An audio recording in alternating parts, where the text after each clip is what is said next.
Welcome to the Social Media Church podcast of Neil Smith, joined by the great DK Hammonds. DK, so excited for this conversation today, man.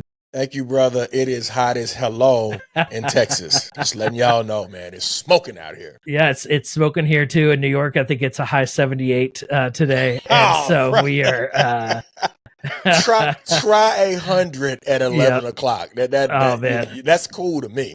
Yeah, I was in Houston earlier this week, Yeah. and not only was it 100 degrees, I felt like I could drink the air with the humidity. It was like, it was so hot, man, and like, crazy. I mean, just like literally walking building to the car, just thinking like, would it be awkward if I take my shirt off before I get in the car? Awkward. It's so hot, and we're not even in July yet at the time of this recording.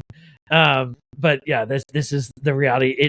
I will say, New York, we hit low 90s last week for like a couple of days, and like the people freak out here in the heat, and it is hot, and we can't just get in the car. We got to get in the subway with a bunch of other sweaty, stinky people. Oh my God. When we want to go anywhere. So it's I can complain and not complain, but I'm not complaining about the 78-degree high today. So today we are talking about SEO. You and I, prior to this call, we're dreaming about some stuff. We're always talking about how can we just better help churches around technology, around social media, around digital marketing. And SEO is like this thing for the last like 20 years that has been this like, what is it? How does it work?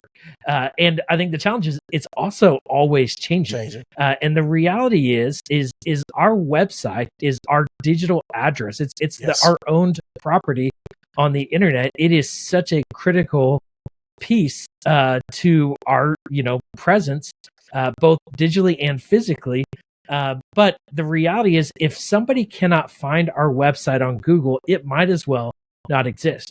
And Correct. So SEO, whether you like it or not, whether you understand it or not, you need to have a base of understanding to make sure that people can find your website on the internet.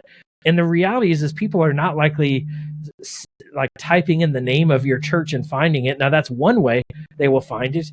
If they cannot do that and find your church's website, that's a big problem. But they're likely typing in the name of your city and a church if they're looking for a church, or they're misspelling the name of your church. And so, DK, when you approach, you've really been on this technical side of, digital media more than I have. Yeah. When you approach SEO for a website, what are the things that you think about that I think church leaders need to be thinking about? Yeah, instantly in previous places, I'm thinking about how we could modify our name to make sure our name is unique enough and searchable enough. Yep. Also, if you're thinking about the website, you're thinking about adding your address. Your address is a critical piece to your SEO, so that people can find you and your church. If your pastor's name and maybe a moniker of what you're known for would be on your website, especially the landing page. But I love Maslow's hierarchy of SEO needs. I think would be a good place to address. And if I'm dealing with the base of this SEO, I'm thinking about crawl accessibility. That's the first thing. SEOs can reach the index to your content. I'm gonna get real technical, so just relax. Okay, it's good. It's good. Compelling content under that. That answers searches queries. That's what I just mentioned, like your address, your pastor's name. Do you have children's church? Do you have youth church? That's compelling information for the area. Keywords for searchers. Like, what's a keyword that your church is known for? Are you the hype, young, vibrant church? Do you have the type of name that's going to generate that type of energy? And then we get into the guest user experience. And I think this is where most people spend their time. They don't spend their time on crawl accessibility. Most people don't even understand what that is. They do try to spend their time on compelling content and storytelling. We probably don't spend enough time there. And we do try to spend our time on keywords, but great user experience as it relates to your website. Think about this. This is the front door to your business, if it's faith-based, or to your church. and you want people to be able to carry the information that they need necessary to make a decision, whether it be about your faith-based business or you. 3 more and I'm done. Then you have share-worthy content. Yeah. Is your content shareable? A person was reaching out to me yesterday and they was like, hey, I want to create this. I said, you want to create that because another church created that, or you want to create that because you want to tell a story more about your church? What is the intent behind that? Yeah. And then, you have making sure, and we don't talk about this enough in church and website development, making sure your URLs are properly labeled. Let me give you an example. If your church is XYZ Ministries, the next thing should be all the other stuff that precedes XYZ Ministry. Yep. Okay, so if you got children, XYZ kids, etc. And then the last one would be snippet, schema, markup, or the stanza. So that's a technical Maslow SEO approach to this in terms of content building. And Neil, I would love to hear your thoughts on. Yeah, it's, I think there's a lot of things. I mean, I think one of the things that always blows my mind when I look at church websites, and I think your homepage is the most important thing that people are going to land on, and you want to make sure is optimized for Google search, is that they don't have their location on the homepage of their website. That is they correct. know where they live, but they don't have their address. And so when you have your city and state name as a part of your address on the homepage of the website, that's a cue for Google when somebody is searching Houston church. It has, those 2 words from your church's name being on the website, or you need to make sure you have the word church, there on your homepage. And then the address. The other thing is we often don't actually even have the name of our church on our homepage because we have our logo on the homepage, which has our name on it. But Google isn't reading our logo. No. Google is reading the text that is on our site. And so you need to make sure that the text name of your church that somebody is going to search for is there on the homepage of your website. I think the other thing that a lot of churches don't pay attention to is Google Analytics. Some don't even have it set up where you can find out how many people are actually looking at your site, how long are they spending on your site. And I think you want to have some just key measures of when people come to our site, do they leave quickly? Well, when Google sees that, because they're tracking every website, they're going to say, this site isn't very interesting. We're not going to recommend it. But if people come to your site and they stay for a long time, now, a lot of the times this is because your website is too slow to load. That's going to hurt it in Google rankings. So you got to make sure it's optimized for load time and that people are going to stay on your site. And it's going to be interesting that they're going to read through your website. And I think at the end of the day, seeing how many people are coming from search traffic, typically you're looking at about 50% of your traffic coming from Google search. If it's less than that, it's likely that your site is not optimized very well for search. Naturally, we want people to come from social. We want people to come from email. We want people to come from different places. But when we drive traffic from different places, it should increase more Google traffic, because that's another trigger for Google saying other people are coming to the site for other reasons. And it's interesting to them. So we're going to send more traffic to this site as well. But if you're not getting at least 50% of your traffic from Google, you're doing something probably wrong with your SEO on your site. And I think even to, DK, I understood about half of what you were saying. And I'm a pretty technical person, at this point. I understand some baselines, but SEO is technical. And I think this is why you often need to pay somebody or hire somebody if you don't understand it, or know somebody who understands it, that is making sure it is optimized for Google search, because it is so important. If people cannot find your site, it doesn't matter how much time and energy you spent on building and designing a beautiful website. It's not going to work well.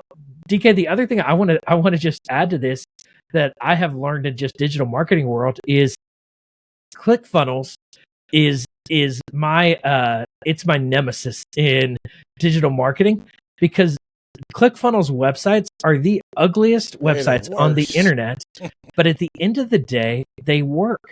And I think one of the things we obsess over sometimes is the beauty of our websites, but we negate the functionality of how a website will work. And I believe that churches should prioritize both. I think we should have and prioritize clean, beautiful, sleek, websites, but they also need to have a high refresh rate or whatever, like they need to move quickly. They need to drive good calls to action. They need to strategically do the things we need them to do, but we'll often obsess over the paint on the walls while we have really bad bones and infrastructure and, not good SEO to get the traffic to our website that's going to lead to the actions that we want people to do. And at the end of the day, that's to take the first step with our church and to show up to our services. But yeah, that having that site optimized is just so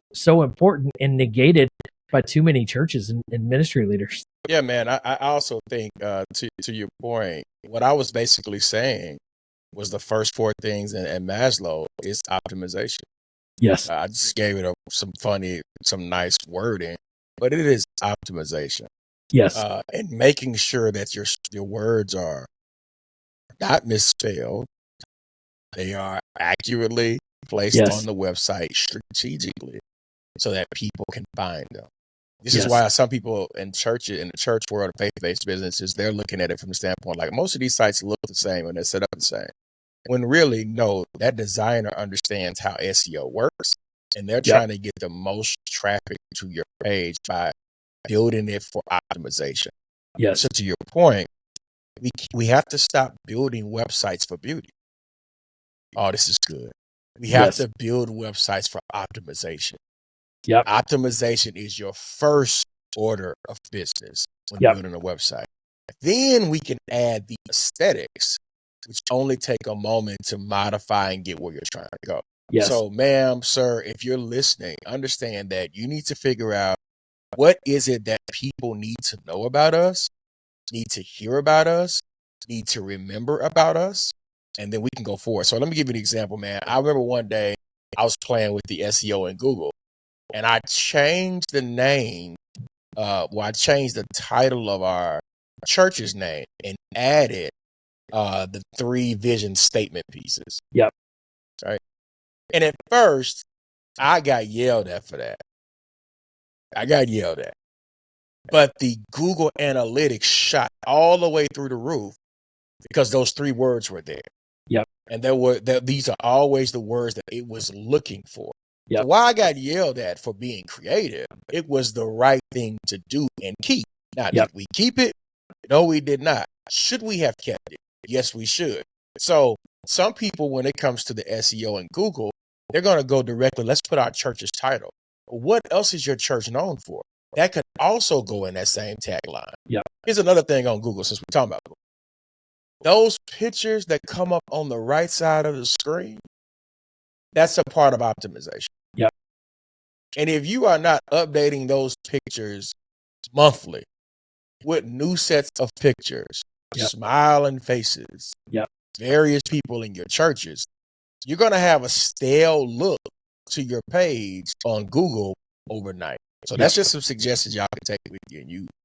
Yeah, it's good. It's good. Well, and I want to talk a bit about offsite SEO. So you have 2 sides of SEO and I think offsite SEO is what was kind of a primary in the past and has become more of a secondary for good reason, because what a lot of people would do is they create these other websites that would all link back to your website, but they weren't really related to your website, and they were trying to hack Google a little bit. But at the end of the day, I think you still have a presence off of Google's website, and this is things like your URL in your Instagram bio, your URL in different places. But I think the most important place today, and DK, I'd love to hear your thoughts on offsite, but it's Google My Business. And so if you see Google reviews, and how making sure that if you haven't set up your Google My Business for your church, that should be your first step with your offsite plan. And this isn't that complicated. One of the things that they'll do is, if you haven't set it up, is they'll literally send a postcard to your church to make sure it's your actual address, and you can control the photos in there. And then I would encourage your church members to go and leave reviews under Google reviews. Typically, churches don't pay attention to this until somebody has left the church because they're upset and left a bad review, and then they start paying attention to it. But I would say Yelp and Google, are kind of two key places you want to have a presence for reviews and that generate offsite SEO. But Google My Business is the primary place that you want to have that connection and optimize for offsite SEO. Any other just thoughts and understanding around offsite SEO? You had brought up Yelp, and here's another thing with Yelp that I think churches are not even paying attention to, because your digital space, somebody else could easily be taking advantage of. Yep. And so you need to go and claim your names in these spaces, like the Yelps, like the Googles, because if you don't claim it, whoever gets mad at you could claim your space and start talking real reckless and greasy about your space. We used to have the reviews come through, and they've come through Google because there's some bots there, and they've come through Yelp, there's some bots there, and that's another thing you got to check out. But for the most part, those two are the primary. Yelp will charge you. I will say that right up front. Yelp will give you a nice, good invoice to use their service.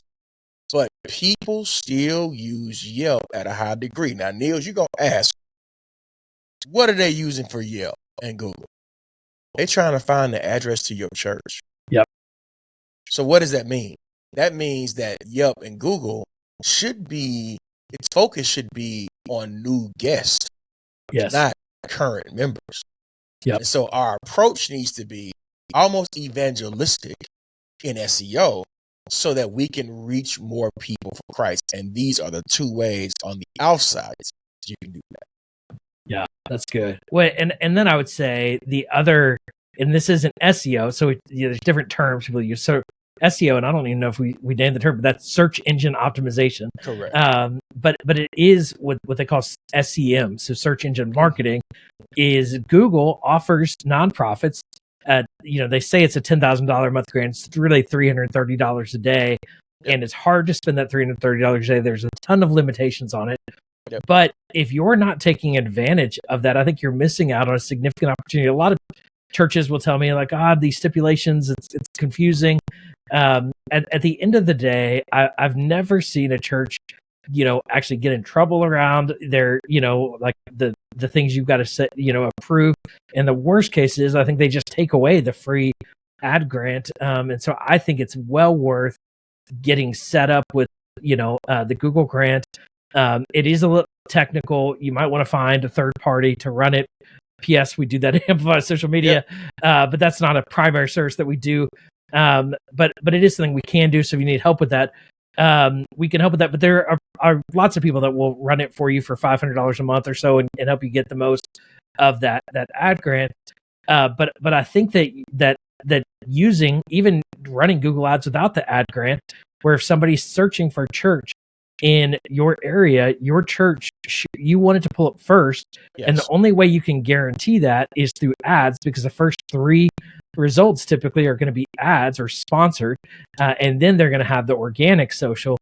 And so you want to be obviously as high as you can be in the organic social, but then if you can be the highest on the paid, the likelihood that they're going to click whatever is first showing up in their Google search, the more likely they're going to then come to your website and then hopefully come to your site. And so there's 2 ways I think of approaching Google in particular. And that is through paid ads. Anything on paid ads. Then I want to talk about one last thing around search. No, brother, we good. We can move. Okay, so here's the question, DK. As we look to the future of this, what is changing?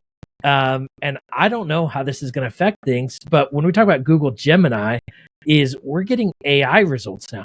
And so essentially the way Google search has effectively worked is it indexes all of the internet and helps us find things. So as we think about the where the internet has progressed, is initially it was the World Wide Web, and we had to go, start in a browser and then try to navigate down to find things through, just a series of clicks to get to where we wanted to go. Well, then search came around and we could then search the millions of websites available and find specifically what Google decided based on our search was going to be the most relevant websites. Well, now it can actually read all of those websites and give us definitive results. So somebody could ask Google, Gemini, or even ChatGPT, what is, what are the 5 best church options in Houston, Texas? Yeah. And it's going to give a list of likely the top 5 Google search results. I don't know what it's going to come up with. How do you see AI? So where we're shifting from kind of this, AI results from algorithm based results. How do you see AI affecting SEO in the future, DK? Oh man, AI is affecting the SEO searches by leaps and bounds.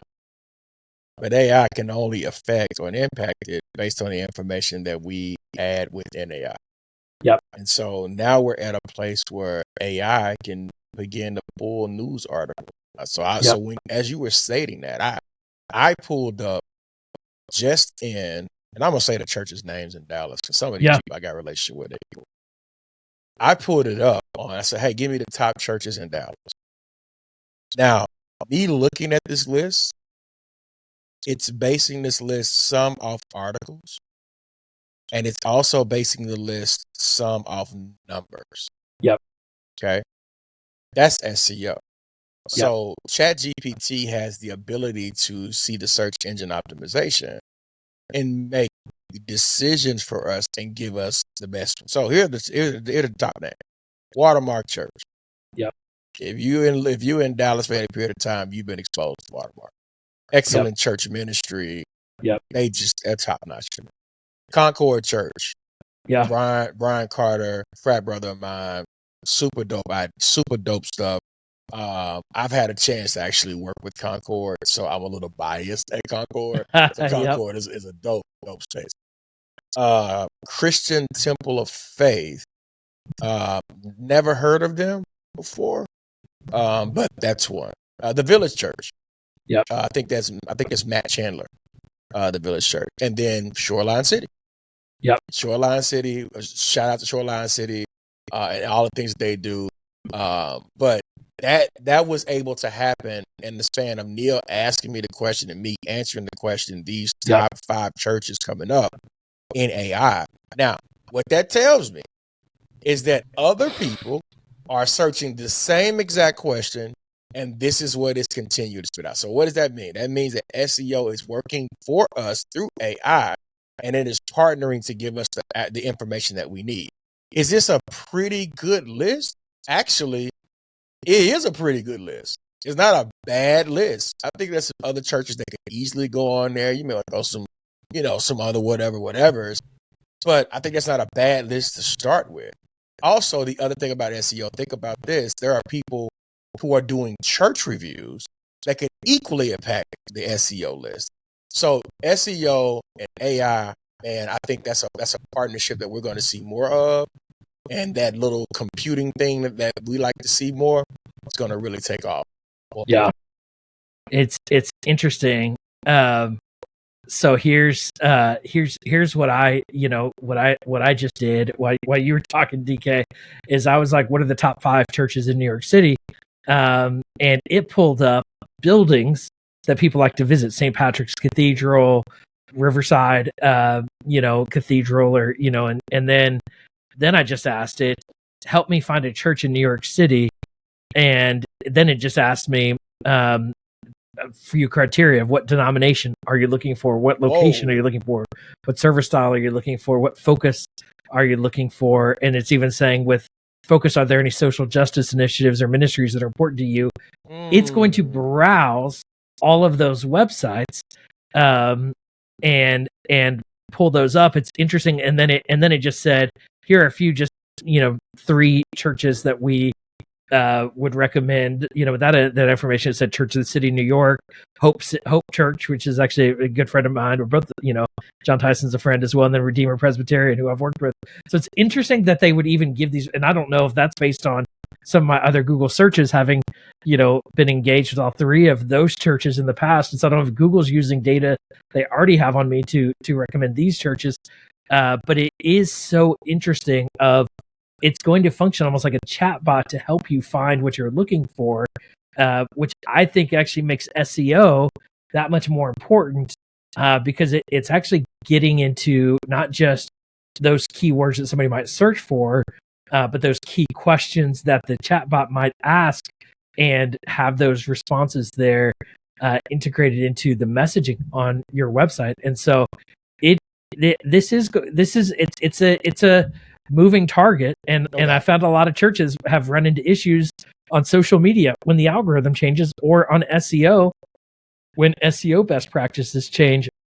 And we've got to stay up to date on these things, because if we're not found on the internet, and the internet is ever changing, then people are not going to find us at our churches. And so we got to stay on top of these things.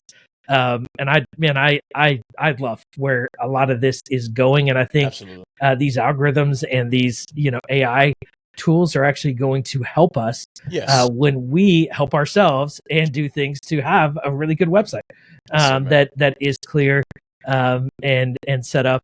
So DK, I want to tease something that you and I are working on behind the scenes. I don't want to reveal it yet, but I want to tease what we're working on, and we're going. And I've talked about this a little bit, but we're going to keep leaning in hard and heavy to meet the needs that we're hearing from you, and what we hear from you on social media.